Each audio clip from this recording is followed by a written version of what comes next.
De cette thématique sur Adrien Rabiot, puisqu'on va parler du milieu de la Juve. C'est vrai qu'il réalise un très très bon début de Coupe du Monde. C'était une des interrogations avant le mondial. Milieu jeune. Kanté et Pogba étaient forfaits. Il y a eu le forfait aussi de Christopher Nkunku dans la foulée. On va écouter cette déclaration d'Adrien Rabiot. C'était aujourd'hui en conférence de presse par rapport à sa condition actuelle, sa forme. On l'écoute. C'est vrai que je traverse une très bonne période footballistiquement parlant. Ça vient aussi avec le fait que j'ai grandi, que j'ai mûri, que mon football également a grandi aussi. Et donc, je dirais que c'est sans doute la meilleure période que j'ai eue dans ma carrière.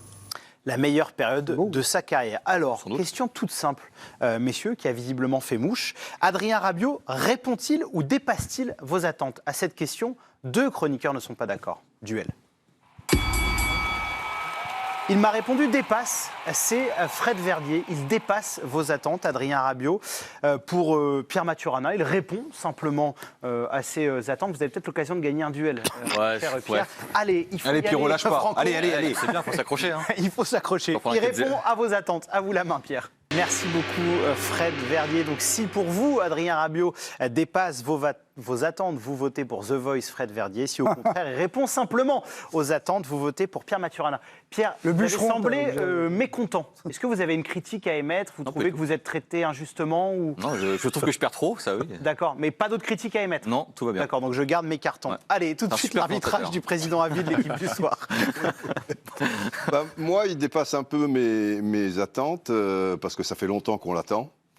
Et que finalement, il y avait beaucoup d'espoir placé en lui, et c'était un coup oui, 3 coups moyens, 2 coups non, et puis un coup oui, etc.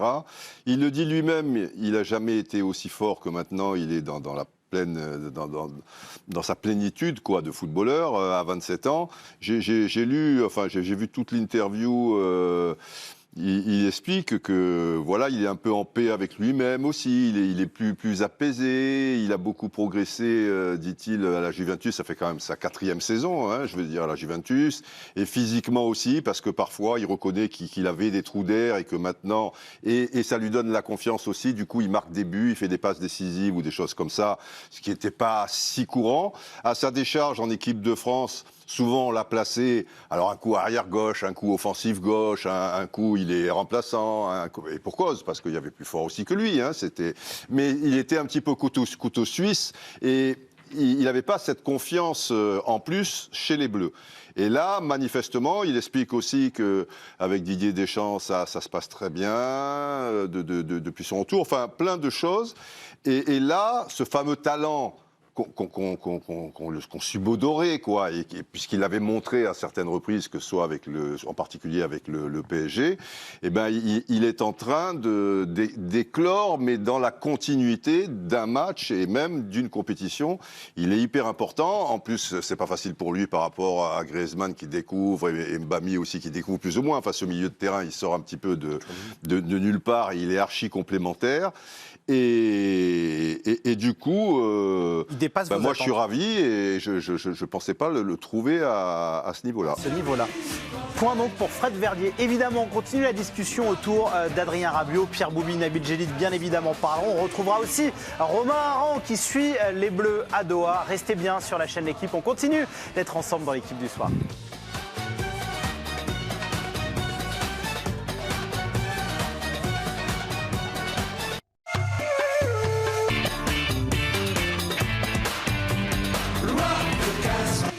De retour dans l'équipe du soir, toujours sans la sonnette, mais en tout cas on est ravis d'être avec vous en direct pour la dernière partie de cette équipe du soir. On est ensemble jusqu'à minuit et demi. Restez bien jusqu'à la fin puisqu'il y aura le quiz, magnifique quiz de l'équipe du soir. Vous êtes de plus en plus nombreux et nombreuses à le regarder. Toujours en compagnie du président à vie de l'équipe du soir, Didier Roustan. Pierre Boubi est avec nous, Nabil Djellit, Adrien Courouble qui dirige les informations nous a rejoint. Fred Verdier, The Voice, c'est l'homme qui n'a pas gagné un duel ce soir. C'est Pierre Maturana. Maturana. Peut-être le dernier. Pas encore. Peut-être. Non, le dernier. Non, il est perdu aussi. On n'a pas vu les chiffres. On me dit, Émile Gillet me dit, c'est une catastrophe. Et pourtant, Émile, c'est un pote. Hein. Exactement. On parlait d'Adrien Rabiot pour ceux qui nous rejoignent. Voilà, on disait que Adrien Rabiot effectuait un grand début de Coupe du Monde. Pierre, vous êtes un ancien milieu de terrain. Je suppose qu'en tant qu'ancien milieu de terrain, ce que fait Adrien Rabiot dans une Coupe du Monde, vous devez plus qu'apprécier. Ah oui, non, mais c'est vrai qu'il il atteint ce qu'on attend depuis des lustres. Après, peut-être qu'on était un peu trop, impatient par rapport à son niveau, parce qu'on avait des fulgurances de temps en temps où il sortait les matchs complètement dingues et après on ne le voyait plus. Et là, ce qu'il a acquis, c'est la régularité. Et je pense que le fait d'être parti à la Juventus et de s'être mis en danger, parce que par rapport au PSG, où il était un peu dans un confort malgré tout dans sa ville, avec tout ce qui est autour, le fait d'être parti dans une institution comme la Juve et d'être obligé, par rapport à son statut aussi financier, de se mettre en difficulté et de se remettre en question, lui a beaucoup servi. Et au bout de 4 ans, honnêtement, il y a une vraie maturité et dans ses discours et dans son jeu. Là, franchement, c'est ce qu'on attend. Moi, je ne suis pas bluffé parce qu'on sait de quoi il est capable. Mais par contre, la capacité à se remettre en question et à même faire son autocritique et se dire j'étais pas assez régulier, j'étais pas assez bon et j'ai grandi, je trouve que c'est bien et c'est bien pour l'équipe de France. Alors justement, vous parliez, est-ce que parfois on n'a pas été un peu trop dur avec Adrien Rabiot? C'est marrant, il a parlé aujourd'hui en conférence de presse de son rapport avec les journalistes. On l'écoute. Cette reconnaissance, elle vient du sélectionneur, de vos partenaires, des supporters, des journalistes. Quelle est celle qui vous touche le plus? Je dirais, pas qui me touche, mais je dirais des journalistes, parce que vous êtes assez difficile à convaincre. et j'ai très souvent, comme je disais tout à l'heure, j'ai très souvent été critiqué, et parfois à tort selon moi. Donc c'est de ce côté-là, c'est une belle reconnaissance. Je trouve que c'est un beau clin d'œil. Qu'un joueur de foot dise vous êtes difficile, c'est une belle reconnaissance de la part des journalistes. Mais je veux dire, c'est rare. Il est attachant. Hein. Il est très touchant quand même. Même Comme dans certains autres aspects de sa personnalité, c'est un garçon qui est touchant, je trouve. Très touchant. Mais là, tu vois, c'est pas une interview qu'il aurait faite il y a 2-3 ans. Non, mais il le dit d'ailleurs. Ça manifeste quelque chose. Quoi. Il est plus épanoui dans sa vie d'homme. Nabil, allez-y. Juste une piste de réflexion. Ouais. Quand vous avez dit... Élever le niveau. Non, je ne cherche pas à l'élever. Il est déjà assez comme ça. Quand vous avez dit on a été un peu trop dur avec lui, vous avez dit quelque chose comme... non, je posais la question, est-ce qu'on a été trop dur? Oui, mais en même temps, vous nous invitiez à parler de ça. Donc c'est pour ça que j'en parle. Moi, je pense qu'il a surtout payé en partie son environnement. Parce qu'il y a des joueurs, parfois, c'est aussi ce qui se passe autour d'eux qui fait que ça interagit. Et on s'en est souvent aussi pris aux gens qui ont géré ces affaires, peut-être beaucoup plus qu'à d'autres, parce qu'il y avait un déni de légitimité aux yeux de certains. Moi, c'est comme ça que je le lis. Hein. Quand c'est Jorge Mendes qui négocie d'énormes salaires, ça choque personne.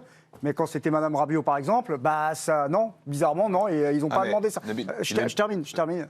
Et... Ah non, c'était pas un petit... Attends, vas-y. Tu veux me donner des leçons de tunnel? Vas-y, on va te donner des leçons dans bien les domaines. Non, mais voilà, bon, vas-y Pierre. Mais vas-y. Le Fonac est susceptible. Nabil, allez-y, terminez. Je suis sensible, je suis comme Ronaldo. Mais vas-y. Allez, on va tout de suite prendre la direction. Tu vois, tu avais tout dit. On prend la direction du Qatar où nous attend Romain Aran. Vous voulez nous parler d'Adrien Rabiot et je crois savoir que c'était avec sa relation avec son sélectionneur Didier Deschamps. Ça n'a pas toujours été tout rose entre les deux. Non, ça n'a pas toujours été tout rose, mais depuis qu'il a été rappelé un petit peu à la surprise générale en 2020, ça se passe extrêmement bien. Adrien Rabiot, c'est un joueur qui a un vrai crédit aux yeux du staff de l'équipe de France. Il est vu comme quelqu'un de fiable, qui apporte des garanties, un joueur d'équilibre, très cher à Didier Deschamps, il l'a souvent répété. Et d'ailleurs, avant cette compétition, le staff attendait particulièrement d'Adrien Rabiot qu'il prenne une autre dimension, surtout en l'absence de Paul Pogba et de N'Golo Kanté. Certains cadres de l'équipe de France aussi, Hugo Lloris l'avait confié lors d'une interview juste avant la compétition à Bertrand Latour. Et aujourd'hui, que ce soit le staff ou même ses coéquipiers en interne, ils sont réellement satisfaits de la dimension qu'Adrien Rabiot a prise en équipe de France, que ce soit sur le terrain ou en dehors. Et on a aussi eu des sons en conférence de presse qui montrent que les relations entre Didier Deschamps et Adrien Rabiot sont au beau fixe. Mais ce que dit Nabil... Voilà, c'est un milieu de terrain complet, que ça soit plus bas, plus haut. Lui, il se définit, je reprends cette formule et je trouve qu'il elle lui colle parfaitement à la peau. C'est un joueur d'équilibre. On a aussi discuté avec le sélectionneur et ça s'est très bien passé. C'est vrai que je ne savais pas vraiment à quoi m'attendre au départ. De sélection en sélection, c'est vrai que cette relation s'est vraiment améliorée. On a appris à mieux se connaître. Remercier Romain qui lance très bien les sonores. Il est très fort. Non, mais très fort. Ce que disait Allez-y. Nabil était juste par rapport à la maman qui prenait de la place et puis qui avait le sentiment il était materné ou des choses comme ça. Mais au-delà de ça, c'est dans son jeu aussi, Rabiot. Il a cette espèce de nonchalance, tu vois, de grand échassier, etc. Et ça joue parce que tu n'as pas l'impression qu'il souffre, quoi, qu'il est fluide. Alors qu'il souffre, mais il y a des aspects comme ça physiques.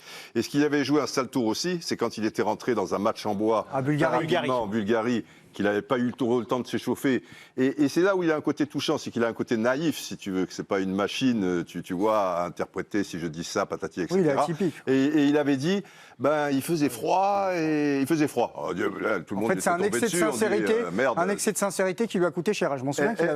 Exactement. Et puis il y avait cette histoire aussi avec le Paris Saint-Germain. Je veux jouer Sentinelle, pas Sentinelle également. Ça avait été mal perçu. Et puis il y avait toujours cette comparaison finalement avec Matuidi, un peu le laborieux, qui réussit une carrière exceptionnelle. Et lui finalement avec la facilité, qui est plus frustrant qu'autre chose. Mais on peut être content qu'il soit là et qu'on parle de lui que sur le terrain. Par rapport à ce que disait Didier Deschamps, il l'a dit, et Romain nous l'a montré dans le sonore qu'il a lancé, il l'a dit lors du mondial, mais le soir de la liste, Didier Deschamps a aussi dit que son point d'équilibre, c'était Adrien Rabiot. Est-ce que, honnêtement, en début de Coupe du Monde, vous attendiez que sur ces consignes-là, sur le fait d'être très assidu au milieu de terrain, d'être autant un patron, il a été décisif puisqu'il a marqué, est-ce que vous attendiez à ce Rabiot-là, à ce niveau-là, Fred? Eh bien non, parce qu'en équipe de France, il ne l'avait jamais fait. Enfin, contre le Portugal, une fois, il a fait très bon match. Oui, mais c'est ponctuel. C'est un match comme ça dans un océan d'approximation parfois, d'incompréhension. Même en club, il l'avait fait sur des périodes. Je me souviens de lui très performant avec le PSG sur les grands matchs contre Chelsea, par exemple, en Ligue des Champions. Contre avec Barcelone aussi. Barcelone. Voilà, souvent capable de s'élever vraiment à un très haut niveau sur des grands moments, mais sur la durée d'une saison, a fortiori en équipe de France, jamais. La Juventus, avec les attentes qu'il y avait, c'est quand même très fort. La Juventus lui a fait un bien énorme. Et le football italien, c'est un football très tactique, si tu veux, que connaît bien Deschamps et pour cause, puisqu'il y est passé. Donc quand il dit point d'équilibre, c'est clair qu'il y a une relation de cause à effet aussi avec ce qu'il a appris à la Juventus. Est-ce qu'il ne bénéficie pas aussi un peu du fait qu'à côté de lui, il y a un joueur qui fait un peu moins que ce qu'on attendait? Aurélien Tchouaméni. Est-ce qu'il bénéficie? Est-ce qu'il ne profite pas un peu de ça aussi, Rabiot? Moi, je ne suis pas de cet avis. Je pense que justement la liberté d'Adrien Rabiot de pouvoir se projeter dépend aussi de Tchouaméni. C'est lui qui est derrière, c'est lui qui lui dit vas-y. Exactement. De toute façon, il n'y va pas par hasard. Et moi, je pense que le point d'équilibre que représente Rabiot, c'est surtout par rapport au côté gauche. Et il le fait très bien. C'est là où il est beaucoup plus intelligent que la moyenne. C'est qu'avec Hernandez et Mbappé, il a deux avions. Donc il sait très bien qu'il va falloir mesurer ses montées et aussi cadrer. Et pas des rois de la défense. Parce que non, mais Théo contre-attaque mieux qu'il Théo a progressé aussi. Mais, vous avez raison, Pierre. Mais je trouve qu'il amène cet équilibre, surtout par rapport à ce côté. Parce que Tchouaméni, je suis désolé, mais il fait le taf. Moi, Par rapport à ce que disait Pierre, on va essayer d'avoir peut-être des éléments de réponse. Que Romain Aran, vous suivez l'équipe de France en compagnie de Sébastien Tarago et de Bertrand Latour. Est-ce que vous avez des retours par rapport à la Coupe du Monde d'Aurélien Tchouaméni? Comment il est perçu dans le staff, le milieu du Real? Mais le staff avait de toute façon identifié qu'Aurélien Tchouaméni avait un grand rôle à jouer dans cette Coupe du Monde, un peu comme Adrien Rabiot, et notamment à ce poste de milieu de terrain, mais vraiment de sentinelle censé garantir l'équilibre. Didier Deschamps lui a vraiment donné des consignes extrêmement précises par rapport à ça, notamment sur le plan défensif. Et on a eu quelques informations en fait par rapport à des paroles en fait de Didier Deschamps pendant le match, notamment sur son banc de touche, et il reprend énormément Aurélien Tchouaméni, lui donne des consignes, l'encourage, lui crie dessus aussi quand il fait des choses moins bien. Mais parmi toutes les consignes qu'il donne à tous les joueurs, Aurélien Tchouaméni est peut-être celui qui est le plus cité, le plus souvent appelé, le plus souvent ailé en fait pendant les matchs. Et ça prouve aussi qu'il a encore certaines choses à apprendre, mais il a quand même la confiance du staff globalement qui, comment je pourrais dire, évidemment les absences de Pogba et Kanté sont un vrai problème, mais Tchouaméni n'est pas vu comme une solution vraiment, j'ai perdu l'expression, comme un par défaut. Voilà, c'est pas une solution par défaut et c'est quand même un joueur en qui le staff a confiance puisque il a énormément de potentiel. C'est rare, Romain, parce que vous êtes un homme au vocabulaire très complet. Et ben voilà, j'ai voulu faire le malin. Je me suis fait avoir. Vous restez avec nous, Romain, bien sûr. Bien parce fait. On va parler de Jules Koundé dans quelques instants. Et là, je pense que les retours du staff seront un petit peu plus salés. Nabil, vous vouliez Juste un conclure? mot sur Tchouaméni, parce que c'est vrai que je suis assez d'accord avec Pierre. En fait, c'est notre regard qui doit changer sur le Tchouaméni des Bleus. Tchouaméni, c'est pas Pogba. Parce qu'en fait, quand on dit on s'attendait à ce qu'il en fasse plus, c'est pas Pogba, Oui, tout simplement. Vous avez raison. Et son rôle à Tchouaméni, c'est celui de Casemiro au Brésil ou celui d'Amrabat au Maroc. Voilà. Sauf que Il va au Casemiro, charbon. non mais pardonnez-moi, mais il a mis un but exceptionnel. Mais non, mais je veux dire, il est dans le même registre. Tchouaméni doit progresser dans une chose, C'est un c'est voilà. la vitesse Son d'exécution rôle. de ses transmissions, c'est Voilà. tout. Sinon, dans le classement, il est bon. J'ai l'impression que Pierre Maturana ne va pas gagner un duel ce soir. Tu crois? J'en ai encore un parce que. Perso, je préfère pas jouer. hein. On peut, si vous voulez, après Ouais. l'émission, on peut faire plein de duels entre nous à la Je vais le faire chez rédaction. moi avec mon fils. Très bien. Et je vais gagner, tu vois. Bon, Pas demander à avant, Émile de te faire des débats.